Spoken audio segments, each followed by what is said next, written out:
Uh, Good morning, and thank you, Rosa. First of all, I just would like to extend, I want to extend a heartfelt thank to all the people who've helped organize our journey. So my participation, of course, began initially with Annette and Ari inviting me to participate, to go on this journey, which is obviously it's a geographic journey, but it's also a conceptual journey for me. So thank you to both of you for the invitation. To Guru, to Rosa, to Eve, to Hilda, to Lucas and Maria here in Russia. Thank you for your incredible hospitality. I think I probably speak on behalf of all of us here. It's been extraordinary. The logistics, the organization, making this entire sort of journey operate like a finely tuned 70-millimeter film projector that's sitting outside in the lobby. Anyway, thank you very much for all of your hard work in creating an extraordinary experience for us. And it's a real treat for me to be in such an amazing kind of architectural space with its own sort of technological history. So I feel a lot of sympathy to the sort of, to the technological artifacts in this theater itself, and which you'll see as I go through my presentation. We're at certain moments actually going to find ourselves in the 19th century. I hope that's going to be okay, at certain kind of moments of technological history, if you will, in particular in relationship to photography. But what I thought I would do is I've brought in a lot of materials, some film and video clips. So the first half, I really want to organize around some ideas around ecological aesthetics. And then the second half of the presentation really examines two events that were organized around what I would call a kind of solar witness. So an event in the Canadian Arctic amongst the Inuit people. So I've spent a great deal of my life in Canada. I'm both Canadian and Swiss. So I'm going to speak about work that comes out of that context, and then also a situation in the Antarctic from the 19th century that has a strange, actually, resonance with the city that we're in, because it deals with the Auroras of 1859. So that's the sort of general kind of structure. So what I've decided to do is put some materials in play, so ideas, propositions, maybe some provocations, because I think it would be really useful, certainly for me and hopefully for everyone who's here, to, when we have the kind of discussion, to really be able to, sure, I've brought in some materials and hopefully there'll be a starting point or a catalyst for a discussion, but my hope is also some of the conversations and discussions that have been happening over the course of our journey, that this would also be a space to unfold some of those in perhaps a kind of, we have more time to do that. So I would welcome that as part of what happens here this morning. Now, we are going to be in virtual kind of darkness, so that's why we've set up this situation here. Excuse me. Actually, we'll be almost in complete darkness. I'm going to... And the other thing, unlike Graham Harman, who kicked us off the other day with his extraordinary capacity to speak rather extemporaneously, I am going to read from my prepared notes here. So I hope you'll bear with me. So I think we can begin with the lights.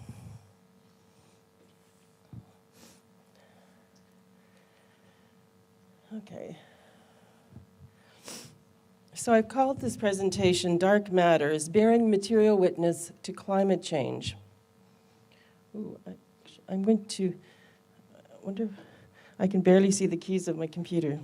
So,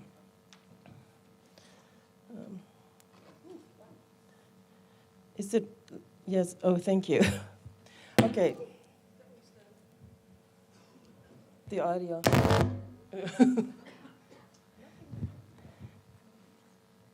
So we're all set? Yeah, okay, terrific. I'm going to start again. Okay, so Dark Matters, Bearing Material Witness to Climate Change. No, we're fine. Yeah. Yeah. Okay, so let's, okay. In their search for Earth-like planets, contemporary scientists have turned their attention to images. Scouring the night skies, they look for ways in which the light spectrum changes as dust swirls around the habitable zones of stars, thus indicative of the potential presence of water. The behavior of light, as it is refracted by the lens-like particles of stardust, provide essential clues as to whether an environment that could sustain life exists within this veil of cosmic fog. This is planetary photography at a grand scale. At the turn of the 19th century, in Germany, Josef von Fraunhofer embarked upon a series of experiments exploring the optical spectrum of the sun. His work would eventually come to be used by scientists to determine the chemical composition of a remote object, our sun, some 149.6 million kilometers away. Not through direct testing, but by treating it as an image, one whose chromatic variance could be translated into the complex language of chemistry. Fraunhofer's absorption and emission lines enabled scientists to conduct a spectral analysis of different gases suffused by sunlight as they pass through the Earth's atmosphere over the course of a day's rotation, thus changing the ways in which sunlight would come to be studied and known today.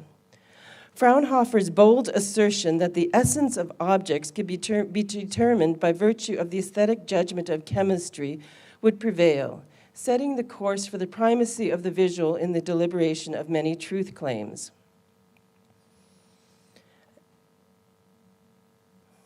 As we've heard already throughout our journey, debates are currently taking place amongst geologists and scientists as to whether we have indeed entered a new geological epoch, the Anthropocene, to reflect humanity's considerable impact upon Earth, the outcome of which would formally bring an end to the current period of the Holocene.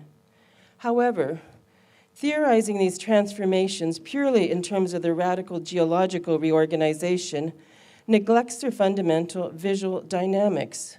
Anthropogenic matter is relentlessly aesthetic in throwing disturbing images back at us. Dirty pictures of dramatically warped landscapes and polluted atmospheres that both intoxicate and repulse. And these are just some of the images that are going to play a role in the presentation as it unfolds. The term Anthropocene has itself migrated rapidly from the physical sciences into the arts and humanities to designate a condition whereby it is impossible to disarticulate nature from culture. It is within this expanded disciplinary context, with its theoretical and conceptual adaptations of the Anthropocene, that its particular relevance needs to be understood insofar as it has brought people like ourselves together, that is to say, artists, curators, composers, philosophers, researchers, activists, archaeologists, etc. So that I feel that the term is most productive precisely because it has enabled this kind of clustering of individuals and ideas and therefore bodies of knowledge to come together in the hopes that we might forge strategic and even strange configurations of knowledge, practice, and action.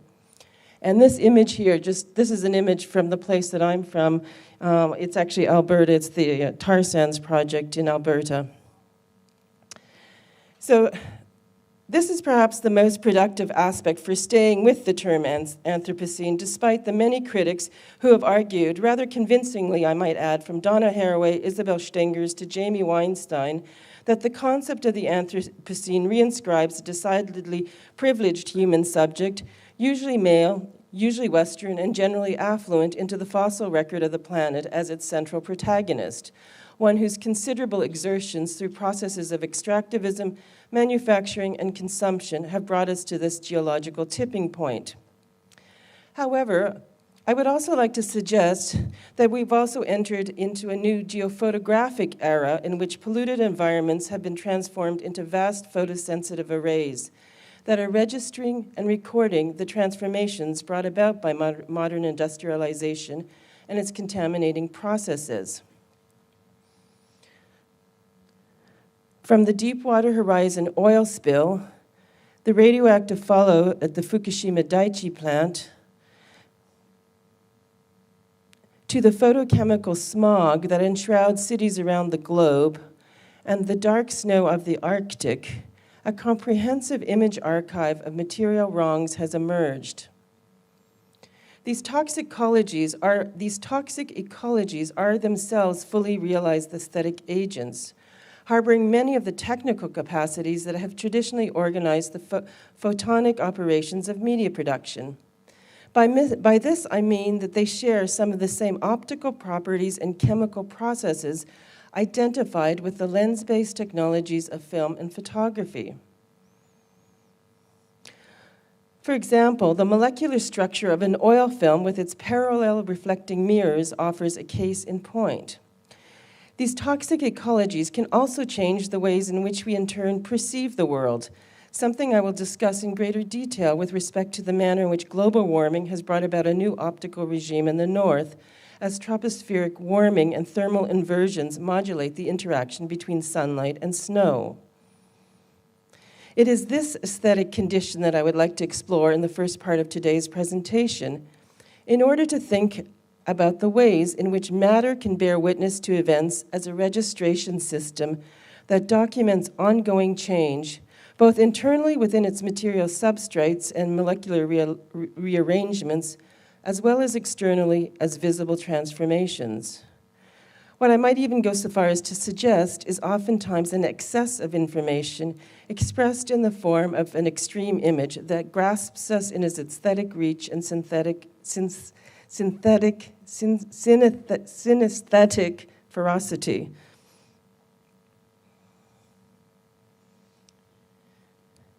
In focusing upon a solar event in the second half of my presentation, a disputed Arctic sunset, I also wish to signal the specific conjunction between matter and evidence that shapes this broader enterprise as a particular distribution of the sensible, that makes perceptible contested orders of knowledge and conditions the regimes of visibility that enable materials to become evidential and bear witness.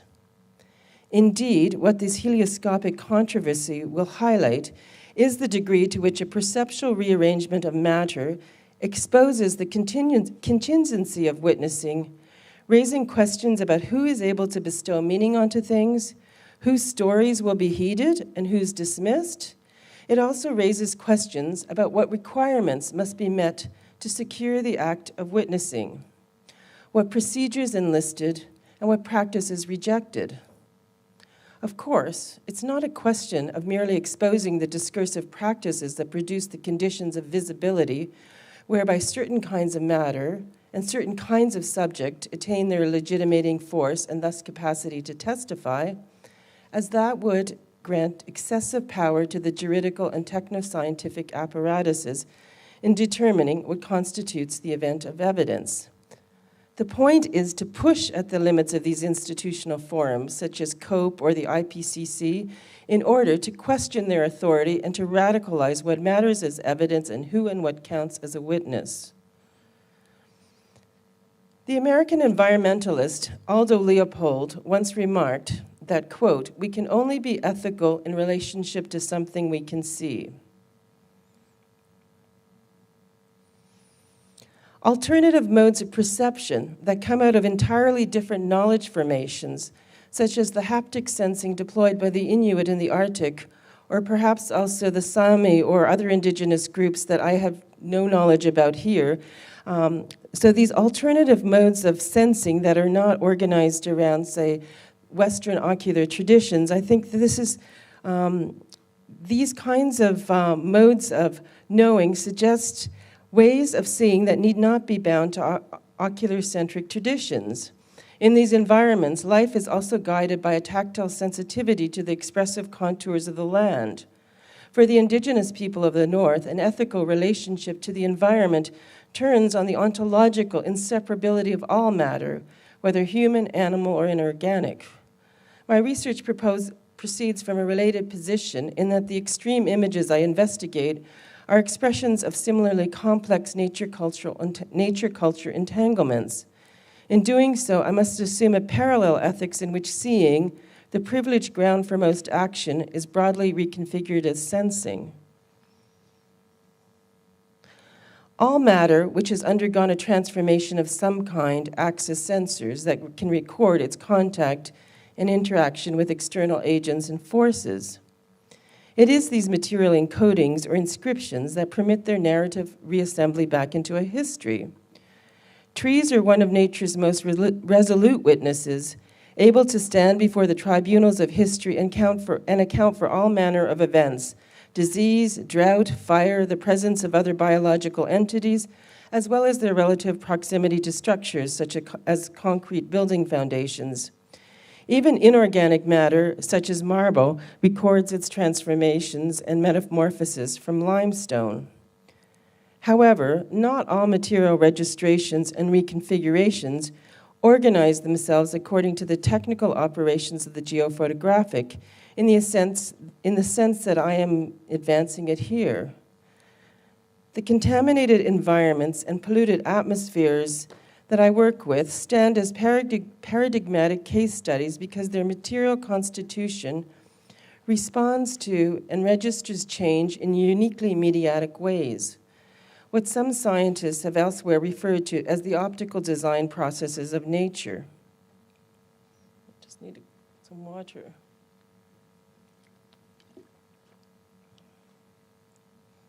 My turn towards an ecological aesthetic that is toxically induced proceeds from the premise that things have agency and that matter is capable of expressing its histories if we realign the modes by which we humans attend to its particular modes of expression. Ecological matter has been archiving the impact of resource extraction and manufacturing for centuries, but only when the environment was reinvented as a significant problem for certain Western humans have we begun to direct considerable attention towards it. This is actually a point that Marx made early on in the Grundreise, if you recall, that humans only go about solving the problems that that when something becomes a problem for a human, that is the point at which we set about to kind of solve it.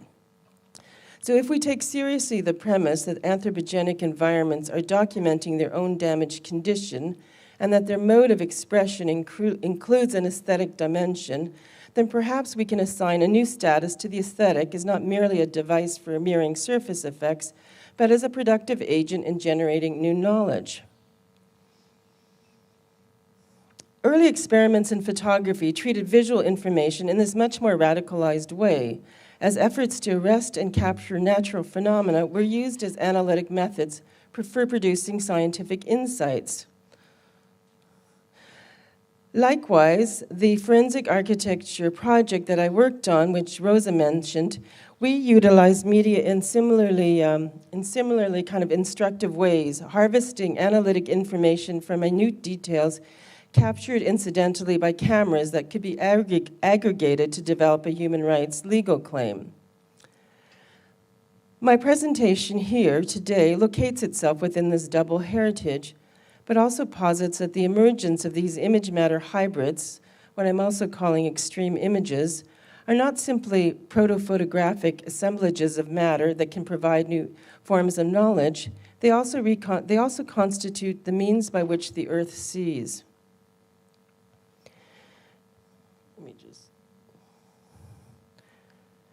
But just how does the earth see? Perhaps a single snowflake doesn't see, that is to say, express the complex conditions of light passing through a lens, but billions of snowflakes acting together do produce optical effects, visible transformations in the behavior of sunlight such that Inuit navigation is thrown into doubt. Investigating the rise of these geophotographic entities allows me to intervene into a set of fields, discourses, and histories in which images and aesthetic effects were only ever entrusted with the reproduction of reality. Instead, I would like to suggest that new kinds of image-making agents have been and are actively remaking our world, creating new realities, which in turn also function as material witnesses to the radical environmental transformations taking place all around us.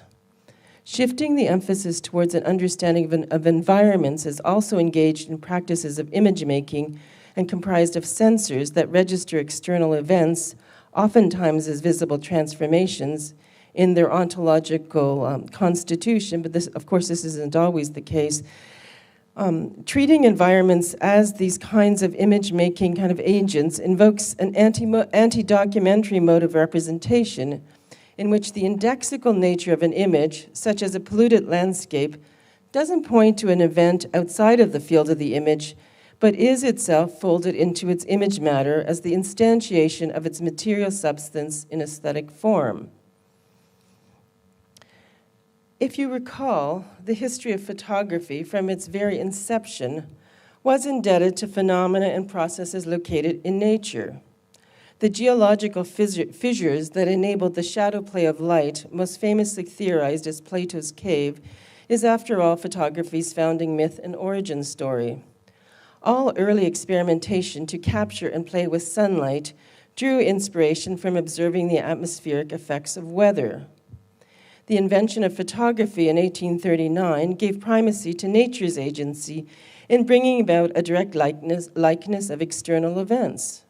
And this image, which has been on the screen for a while, this is one that Henry Fox Talbot took. So Henry Fox Talbot, one of photography's first practitioners, referred to the camera as a pencil of nature and photographs as sun pictures.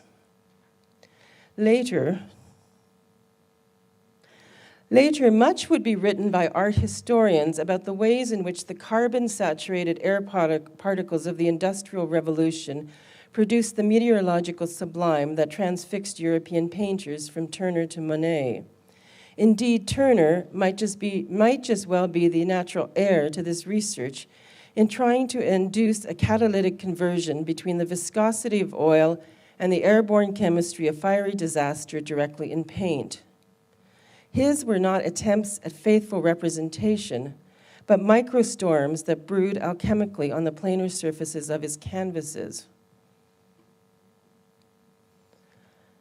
Although the chlorophyll found in algae and plants is arguably the proto-photographic technology par excellence, in the sense that it is a device for the direct capture of light, which brings about a set of energetic and visible transformations, the dirty pictures and extreme images that I research are unnatural in the extreme. They have evolved out of a particularly twisted exchange between human agents, their industrial practices, consumptive appetites, and the environmental systems in which they all interact. I suppose such technogenic combinations could also be said to be engaged in processes of photosynthesis, given that greenhouse gases have indeed transformed the planet into a global hothouse, in which industrial pollutants are encouraging new alchemical conversions between human activity and ecological matter. However, the emergence of these extreme images can be slow, taking decades to coalesce into sufficiently coherent entities to register as events worthy of our attention, that is to say, our Western attention, although indigenous peoples have noticed gradual changes in their immediate environments for decades, with little credence paid to their lay observations. In his writing on the structural violence of resource extraction and biospheric modification, Rob Nixon contends that there is a representational bias against slow violence in favor of spectacular eruptions. Quote, "The representational challenges are acute, requiring creative ways of drawing public attention to catastrophic acts that are low in instant spectacle but high in long-term effects," end quote. The slow accretion of black carbon dust particles on Arctic ice sheets resulting in the phenomenon known as dark snow offers another case in point. Dirty pictures, such as these vast swaths of carbon-encrusted snow, are often massively distributed in time and space, as Timothy Morton would characterize the hyperobject, and thus also exceed our capacity to grasp them by traditional documentary means. New scientific probes and modified methods for deducing their presence, such as photometric sampling, in the case of dark snow, are needed or are being developed. In a direct response to the accident of Fukushima and the problem of detecting radiation in large open spaces, Toshiba invented the portable gamma camera to render visible airborne radioactive isotopes. I was able to demo this camera last year at their nuclear division in Yokohama and hope to have plans to work with it in the heavily forested Itata Valley, which is one of the areas that was most affected by the fallout from Fukushima, but often, obviously, a forested area is extraordinarily difficult to clean up, even though the Japanese are systematically removing all the topsoil from the forest. It's a kind of Promethean effort, and quite extraordinary to see that in action, even though it seems also at the same time completely a symbolic gesture that seems hard to imagine could actually produce the desired result of removing all of the contaminated topsoil. To continue, where was I? So oftentimes the means by which toxic ecologies generate their image fields isn't explicitly or immediately perceptible to human eyes. Such is the situation with irradiated nuclear zones that can take decades to force changes in biota, or the case of chemical toxins that discharge their impurities beyond the electromagnetic spectrum of visible light. However, the sensitivity of some animals, such as the mantis shrimp with its unique photoreceptors, is able to perceive light from the near infrared across our entire visible spectrum and into the realm of ultraviolet light.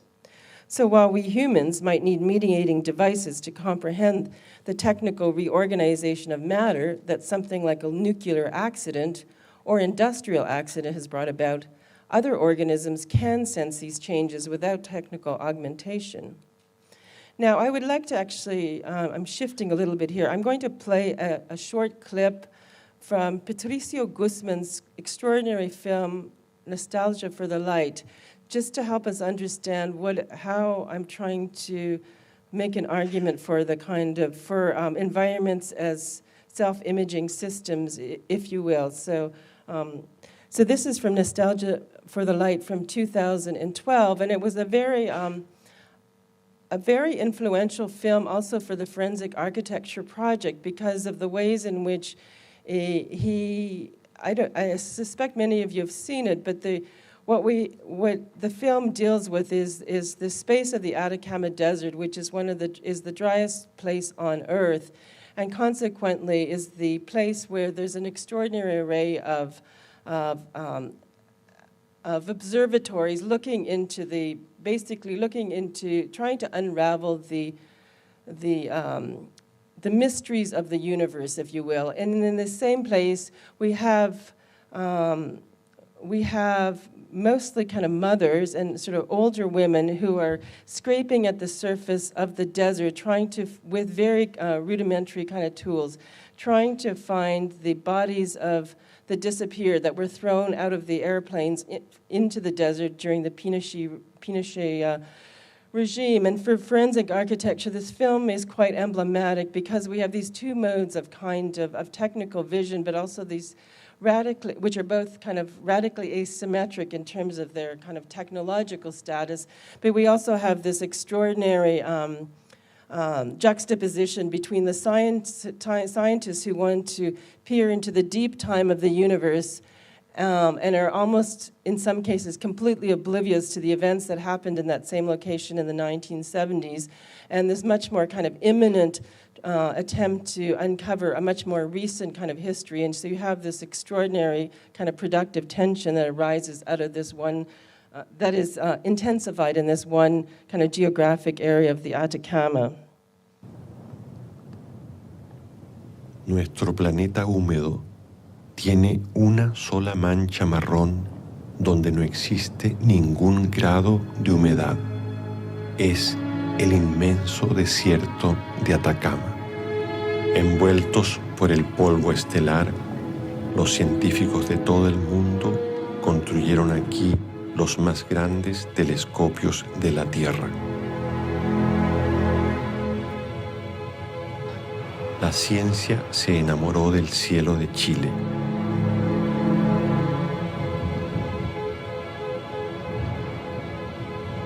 Al final eso es, digamos, encontrar el origen del ser humano, del planeta y del sistema solar, Entonces, el de dónde venimos es una pregunta muy fuerte. Que ojalá los telescopios no miraran solo al cielo, sino que pudieran traspasar la Tierra para poderlos ubicar. Durante 17 años, Pinochet asesinó y enterró los cuerpos de miles de prisioneros políticos.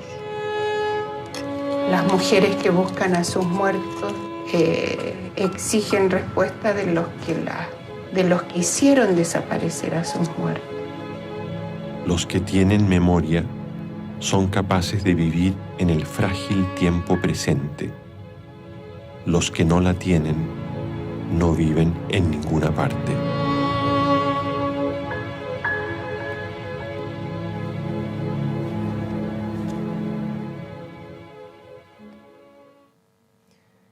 Suggesting that the surfaces of the Atacama Desert in Chile are an archive of sedimented mineral histories composed of calcium particles dating back to the cosmological time of the Big Bang, as well as the pulverized bones of political dissidents disappeared during the near time of the Pinochet dictatorship, might enable one to read the desert like a film or perhaps a book, and allow for a certain semiotic analysis of its material inscriptions.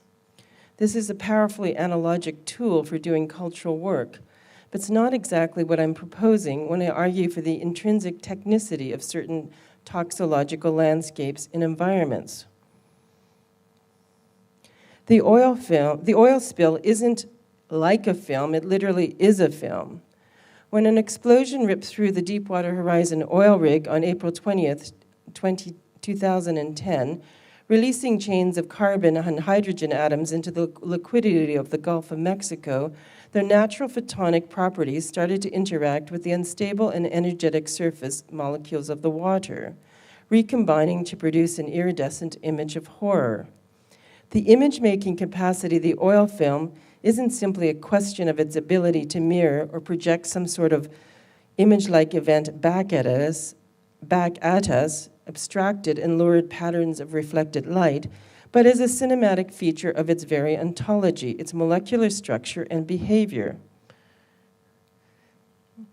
Just a bit of a technical description here. So the film of oil creates two imperfect mirrors, surfaces that are flat, approximately parallel, but only partially reflecting.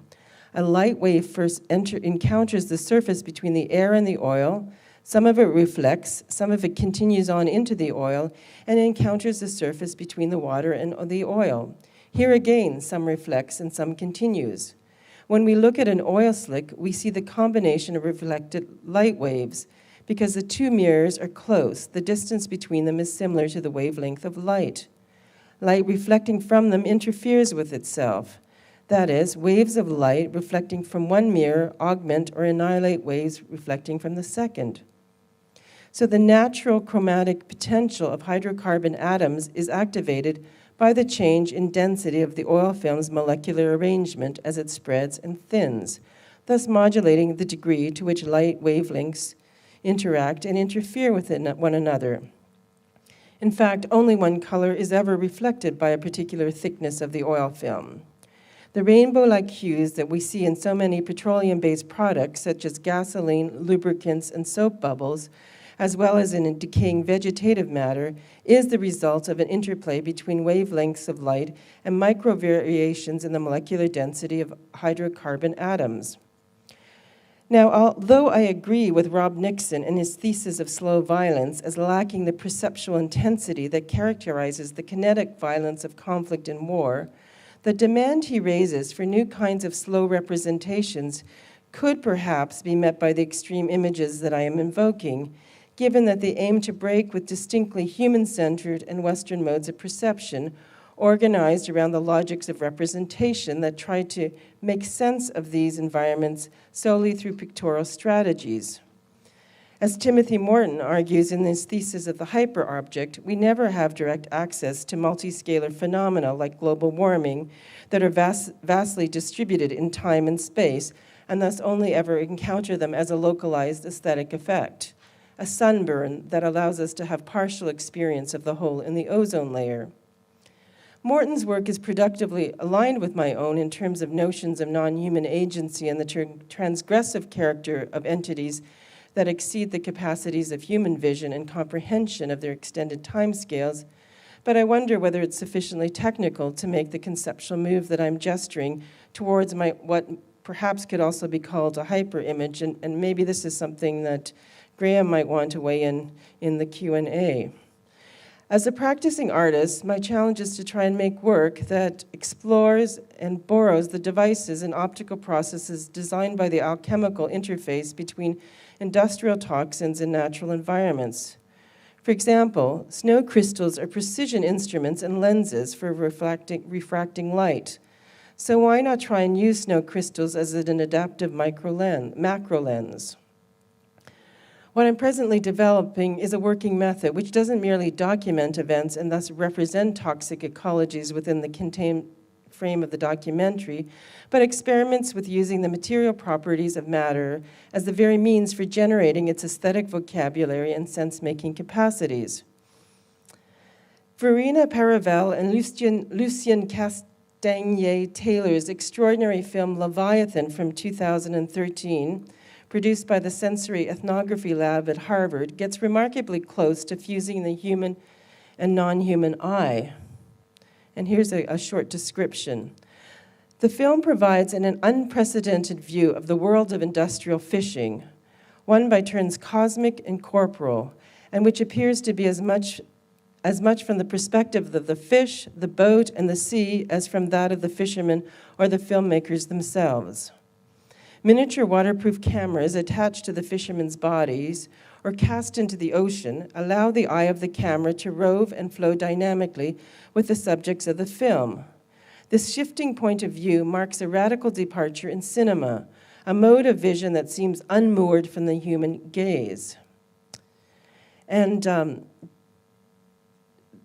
the critical purchase of the Anthropocene within a humanities paradigm is precisely that of troubling the prevailing conceptions of image manufacture as entirely a human conceit and nature as a purified state separate from the artifice and interventions of culture.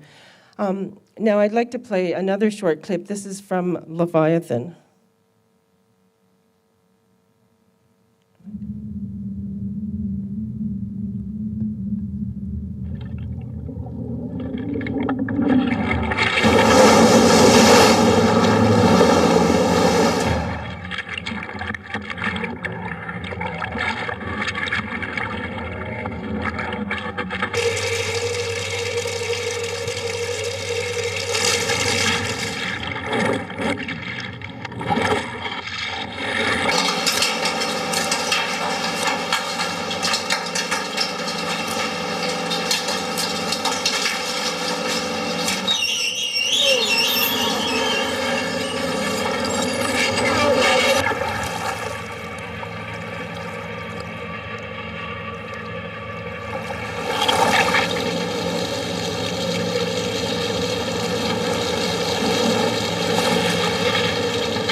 In the Canadian Arctic, the sun is setting many kilometers further west along the horizon.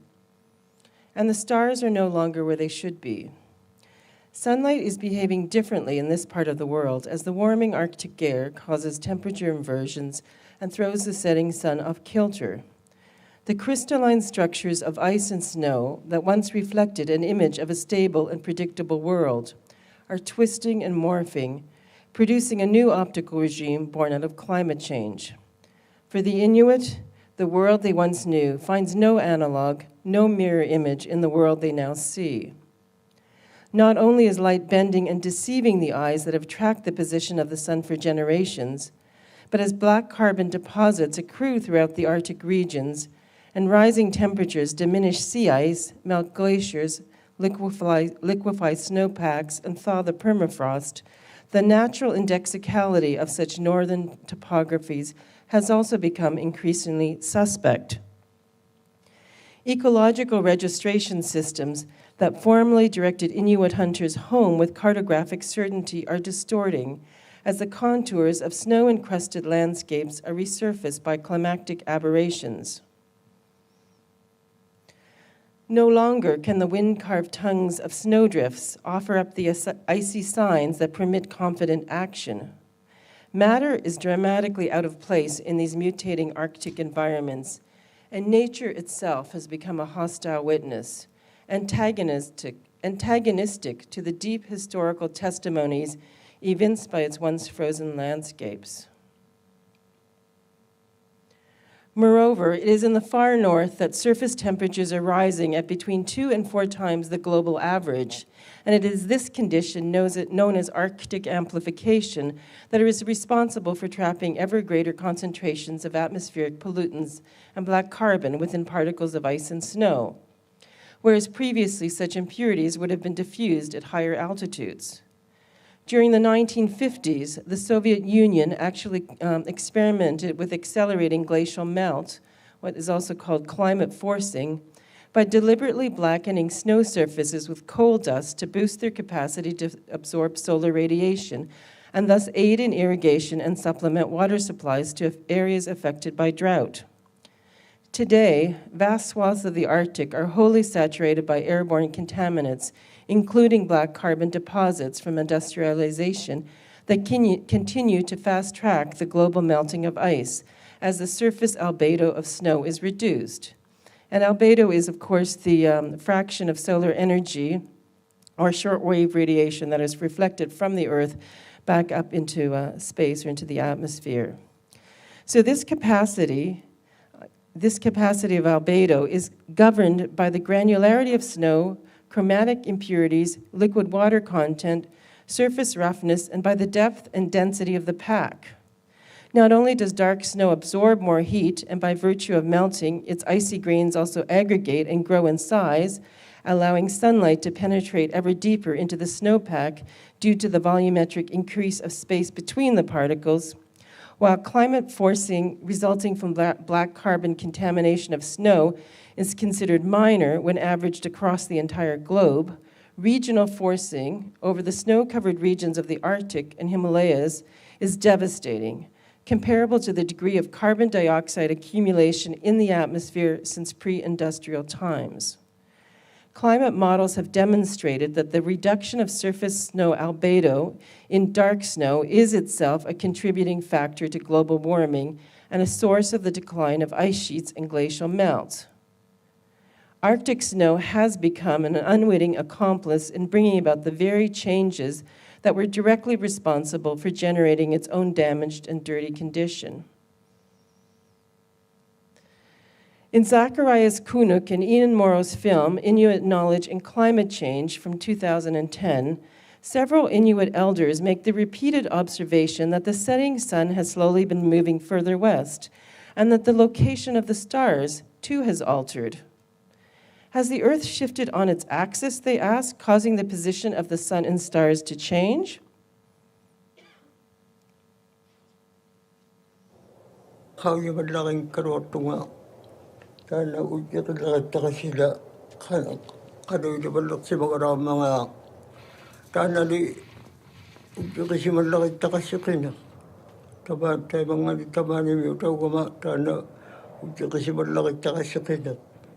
Tamang anak kasugo kami. So what's what ang mga karuan lang kami. Pawala watanak tinido. Kasi yan eh. Kaya kanya nakpanak sa mga tanan na naman. Kaya uparuni pawa tapawa. Uparpanak sa mga uparpanak sa mga aluni tapawa. Pakipanak sa mga tanan na naman. Isa magkakatak ko. Kaya matagkataan na ukaw sa kanya man lang ikatataan sa kanya. Sila. Nunak yobot. Kityak lupalangan. Kasi naligala siya man. Kangan laro ng mga kakao nga. Sukoy yung itakakisya ni. Kawin siya pa niya nga. Sa kanya. Kapag nga. Nanubulik. Mga nga. Sa umiano. Nipikatalak siya mga kalawangat. Nunak yobatan na. Kasi naligala siya man at tilugo. Mga nga. Nauyamit siya nung nga. Tak kasi yung mga sa kanya. Sa kanya tayo ako si tayo tiyo. So kaya nung nakikitlok padal man sa kanya paunak padal ng ano. Aking nga nasarang bago. Ako si Badkak to. Yung karo kakatiyak po ko yung bagong naman siya. Itay man nasangay ako rugaruan. Kasi ano ang naksangay nagpangon nagtutukaw ako. Ayaw ko na padlayak sa yung ayaw sa tao na kamarit sa uwang niyo siniglo. Manalang minatok sa kuya wala ako magtukay akong iyakangan. Tamag ko at hindi yung naktangin. Ikong nga doon iman na wala ako sa mayakarwak. Tayo man na yun nila kami. Amma ang wala ako sa mga migat amang maroyak sa maroyak to. Tamag ko udtukayan amma kanoy liwatak sa malagat kasi. Sila kanoy liwatak. Ila nuna kanoy liwatak sa malagat.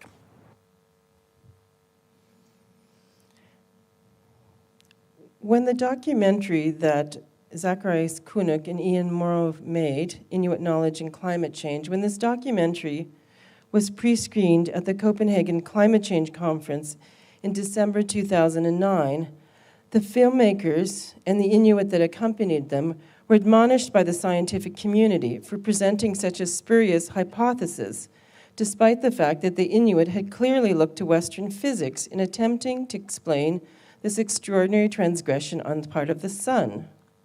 Quote, "We had a litany of scientists come back to us, responding after seeing this news, saying that, well, it's great to be speaking to Indigenous people about their views, but if you continue to perpetuate this fallacy that the Earth has tilted on its axis, the Inuit would lose all credibility." The Inuits' deep ancestral knowledge of the environment in which they lived and the events that they had witnessed was insufficient for conferring a contingent legitimacy on their speech acts if their testimonials ran counter to widely accepted scientific truths. The epistemic virtue of objectivity, so valued by the scientific community, turned not upon a distinction between Western rationality and native cosmology as might be expected, but on who has the authority and thus expertise to speak on behalf of science itself. Linguist Paul Goodwin characterizes this as the professional vision of trained judgment.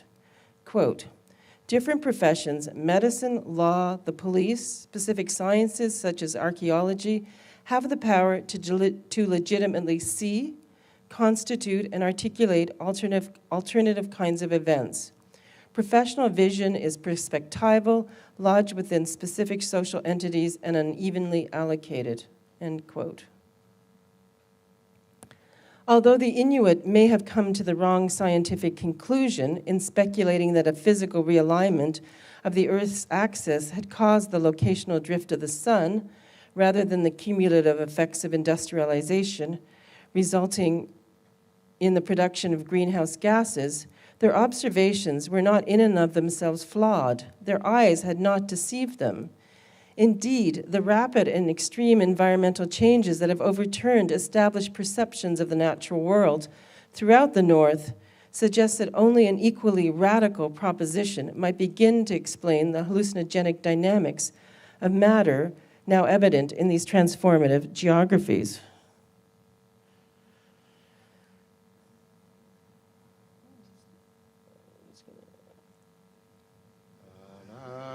La la Indigenous observations and their oral transmissions are reshaping the epistemic frameworks required for understanding long-term environmental transformations. A reordering of expertise and its claims to truth that turn on the evidence proffered by nature itself. Climate change here in the Arctic is particularly rapid. The impacts and the effects of climate change challenge and threaten our very right and our ability to exist as an Indigenous people.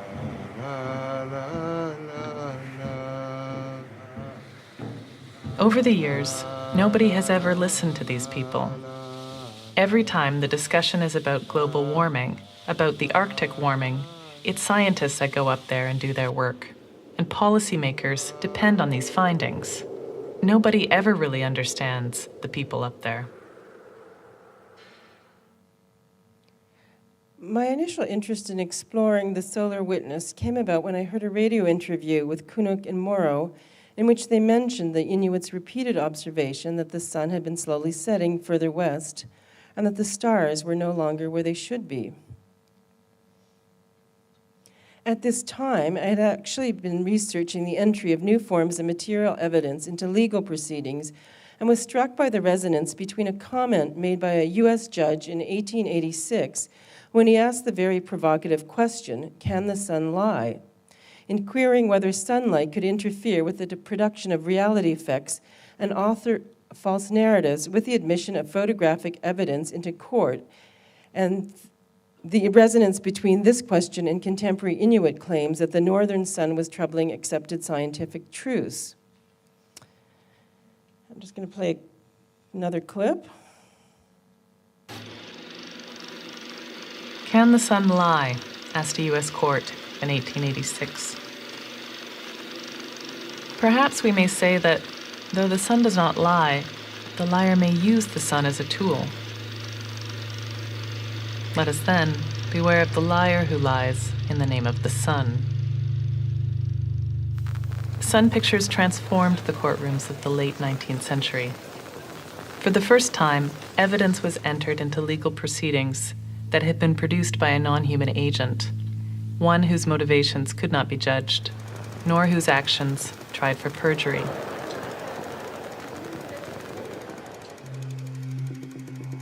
Could the streaming radiance of the sun manipulate the natural order of things and transform stable realities into spectral images that emerged out of the collusion of chemistry and light? Or did sunlight's persuasive powers of analogy produce such convincing pictures of the real that the subjective processes of human recollection could, it appeared, be overcome?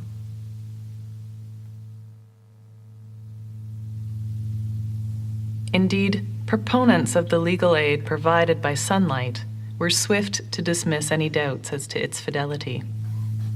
We cannot conceive of a more impartial and truthful witness than the sun, as its light stamps and seals the similitude of the wound on the photograph put before the jury. It would be more accurate than the memory of witnesses, and as the object of all is to show truth, why should not this dumb witness show it?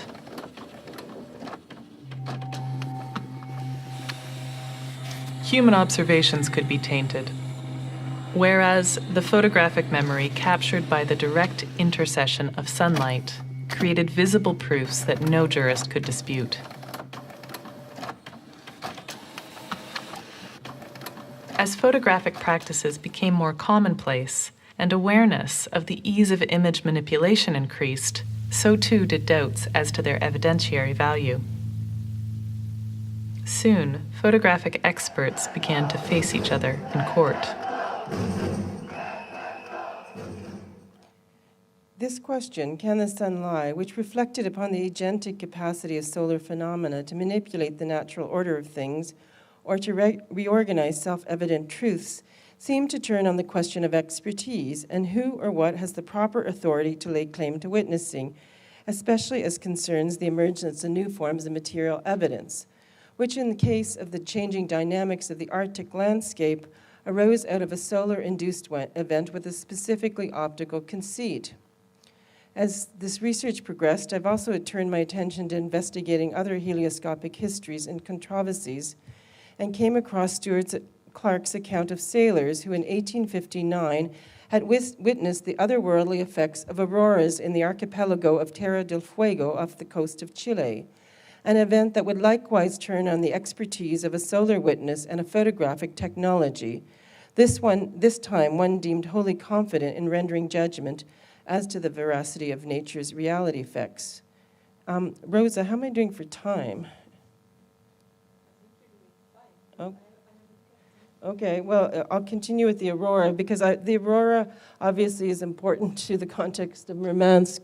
This is a photograph or an image that Annette sent me this morning. So this is, and it's the Aurora is it the, I guess it's the symbol that has been the signifier of Murmansk, I suppose, if you will.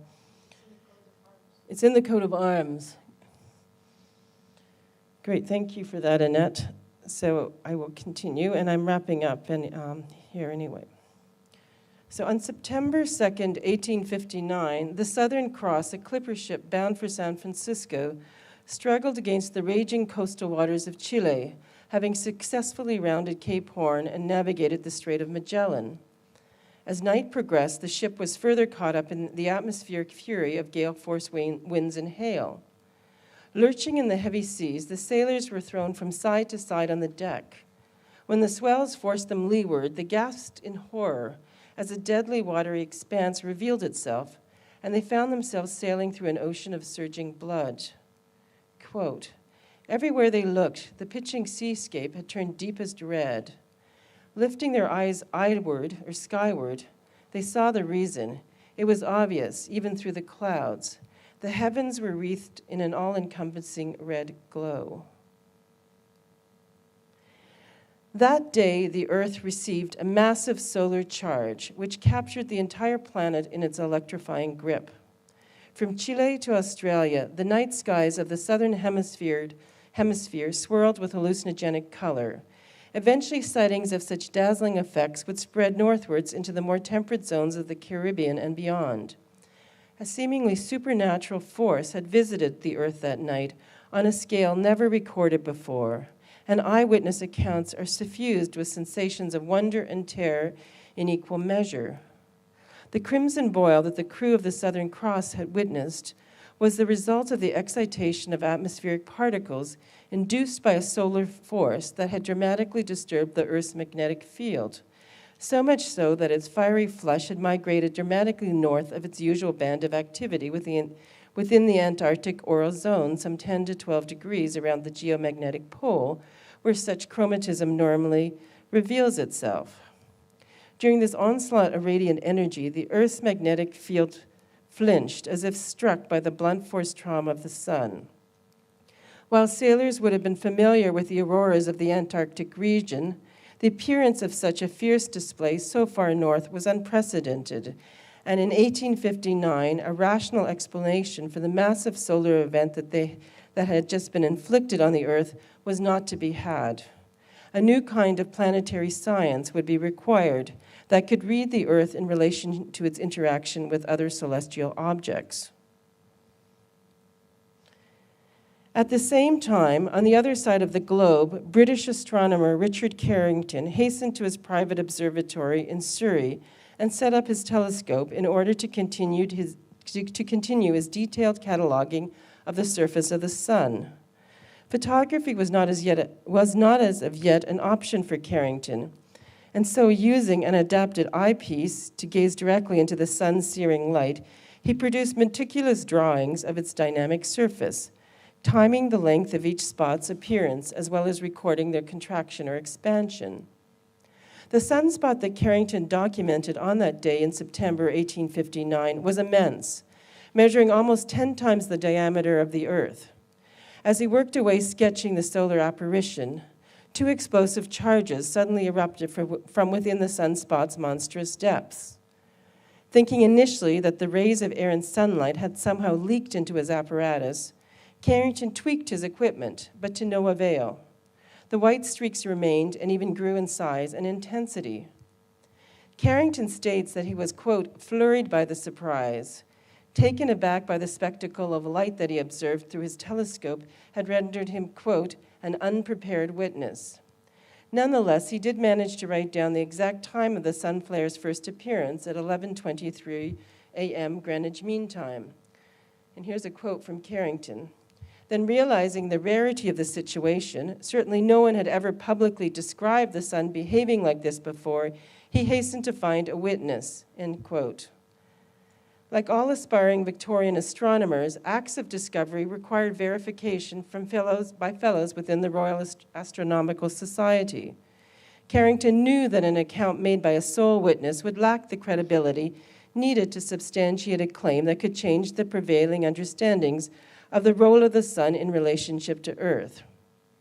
While Carrington would be the first to directly observe and record the phenomenon of solar flares, there is no evidence to suggest that the magnetic energy unleashed by these flares could actually reach out and traverse the vast distances of the universe to touch the Earth and make their impact felt. Whether Carrington succeeded in finding someone to witness his extraordinary observations that morning is not revealed by the notes that remain, but we do know that Carrington proceeded to make contact with his colleague at Kew Observatory in Richmond, who was attempting to use rudimentary photographic techniques to capture direct images of the sun. Unfortunately for Carrington, the last photograph of the sun had been taken the day before, and thus no visual evidence would corroborate the sudden flashes of light that only he had witnessed a day later. However, as luck would have it, the magnetic instruments at Kew had indeed recorded a massive disturbance in the Earth's magnetic field, which to everyone's incredulity was logged at exactly the same time that Carrington took his measurements of the sun flares. As the Earth shuddered in its state of solar excitation, its movements were captured by a series of compass needles oriented towards magnetic north that were suspended in the artificial darkness of a room at Kew. It's a little cheesy effect. Rays of sunlight reflected off the delicate needles and traced a continuous line onto a rotating drum of photographic paper, which in turn registered incremental changes in the Earth's magnetic field as visual fluctuations in the streaming lines being written in light. Although it was already known that the presence of auroras in the Arctic and Antarctic regions would set Kew's magnetic needles aquiver, the proof that such disturbances in the Earth's magnetic field were directly caused by the sun, of which auroras were only a visible atmospheric effect, had remained a mystery till that day. While Carrington had seen a solar flare by virtue of his own enhanced telescopic vision, what he had not grasped in that first moment of sight was that the sun was a radiological force whose transformative effects could fundamentally alter the properties of terrestrial matter. According to the data collected by Kew, the critical disturbance had lasted just 3 minutes, and within 10, signs of the massive jolt had all but vanished as the light bounced by the suspended needles flatlined.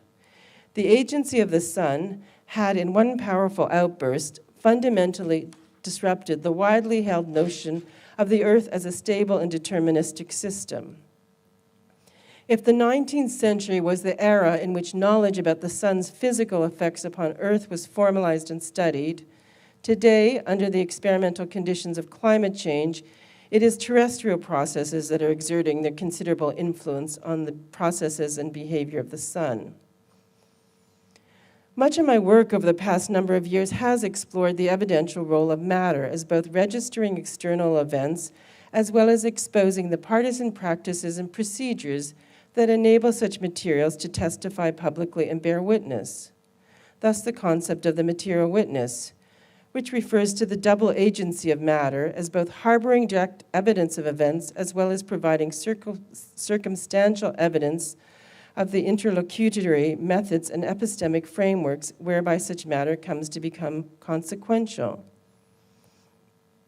Material witnesses are non-human entities and machinic ecologies that archive their complex interactions with the world, producing ontological transformations and informatic dispositions that can be forensically decoded and reassembled back into a history. And part of this work, of course, also, in as much as I'm researching non-human witnesses, I have to look at the ways in which materials come into contact with witnessing regimes carried out by humans. I've examined a wide range of materials that record trace evidence of the violence which generated their context and explore the institutional and disciplinary protocols that enable their latent histories to be rendered visible and made to speak, even if their speech acts oftentimes fall upon deaf ears or challenge accepted truths. While I began with inquiries into the ways in which mediatic matter records evidence of events, the work has now shifted to include matter much more generally, and in particular, toxic ecologies. I'm wrapping up here. Although climate scientists and the Inuit share a common concern for changes that are taking place within the North, the seemingly self-evident fact of the sun's slow migration was initially discarded by the scientific community, despite the perceptual habits of the Inuit, who rely entirely upon its constancy, and therefore were ideally positioned as witnesses. Indeed, who better to testify on behalf of the vagaries of the sun? Tropospheric warming and temperature inversions have, it turns out, trapped ever greater concentrations of atmospheric pollutants within particles of ice and snow. It is this phenomena that is altering the visible spectrum of light, refracted by the snow, and thus also the pathway of the setting sun.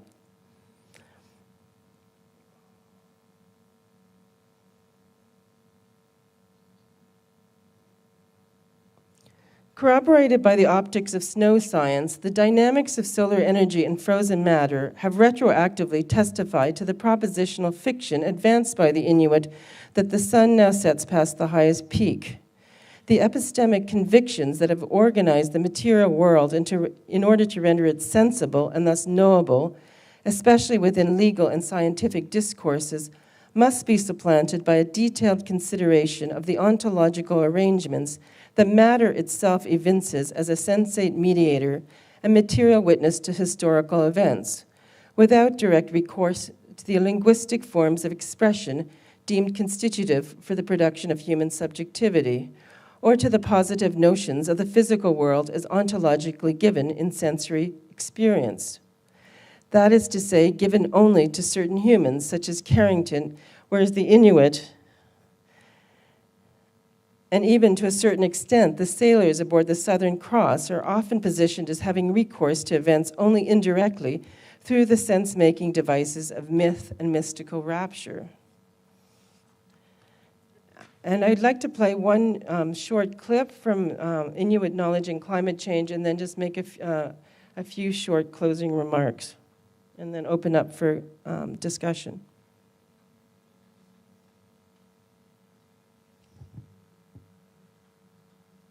Tukisiamang matakaluna ine pikkusingin. Pikkusingin kauji mangilua makichokuluk titu ine ichimagiyong mata. Kauji mangitutitun. Inu titu kakunang mata ine. Sila to niliarong mata. Ilinga yamin pet party ko titu simangituura sila tujuarong mata ine. Kubia chokatak tunga.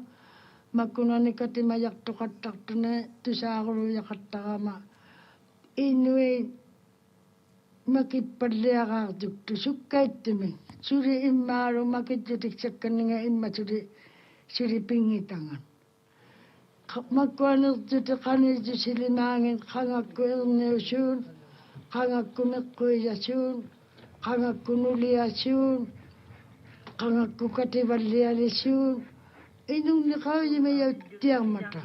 Chukay tayo mangalu ini tamakkuring umaji may kisiyana umaji takaksuti ulo may mo tikisimang mata.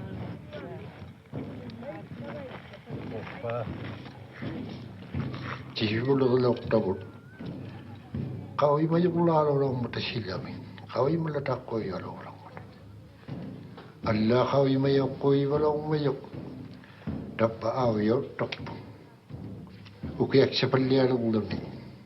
Siku ang mapitahang itilyo. Siku na siya lakto. Siku siya kay lakto. Iman na kawi makoy walaw mayo.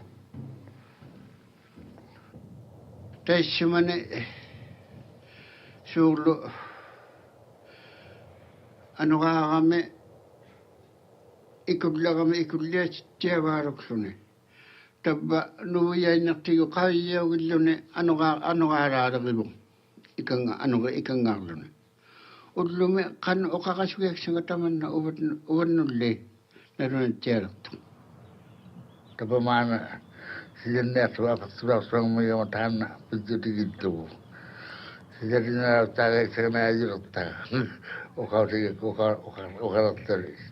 Siya neto na may digo no kato sabi Narasim teman na ano dua kata neto no kata man nuya ati yun tengah ati yun tagaw dito ne nakingan na mga nakita ano akata sa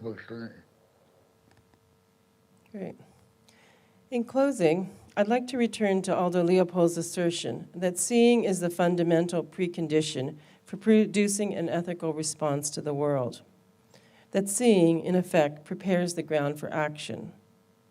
While Leopold obviously didn't have in mind an Earth that could see, he did imagine the possibility that matter could exert its considerable influence us and elicit an ethical response. As we all know, the capacity to see and be seen turns on the contingency of certain forms of vision and visibility, both in terms of who or what is doing the seeing and who or what is being seen. We live in a world where much violence takes place beyond the threshold of human perception. From crimes brought about by financial instruments such as high-frequency trading algorithms, to war in which killing is increasingly being managed by robotic systems and computational oversight, or to climate crimes which may take decades and even centuries to go critical, such that visible signs of change often require machinic modes of perception to capture the slow emergence of environmental degradation or ecosystem collapse. Or even when the sight of visibility and spaces of witnessing, such as these that are discussed in Kunik and Moro's film, so even when the sight of visibility and spaces of witnessing are at a geographic remove from the activities that have brought about these harms in the first place. So how to act ethically under conditions of invisibility or diminished and partial vision? This remains one of our most urgent political challenges.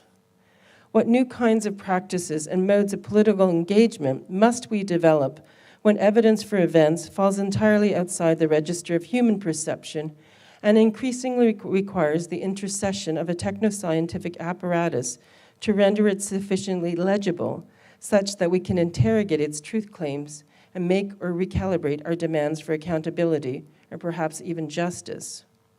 This will require much greater participation in the epistemological frameworks that currently organize and manage these systems, and that may be a formidable challenge for us all. Strangely enough, I think we might need to give up on thinking ecology in terms of the holistic blue marble exemplified by Stuart Brand's question, why haven't we seen a photograph of the Earth yet? I'm wondering whether we need, in fact, to disavow the image of the Earth as a discrete object floating in space that can be perceived as whole and thus subject to our managerial control. Instead, would it not be more politically useful to consider all of the ways in which its earthly image matter exceeds such singular capture? That the complex and nonlinear modes of causation which give rise to the Earth's dynamic forms of material expression, its evidential and damaged surplus, if you will, which of course is also a consequence of our excess, that this surfeit of image matter adamantly refuses coherency and objectification. Only when the world is transformed into a scalar data set and simulated do we get a glimpse of these planetary processes interacting as one unified whole.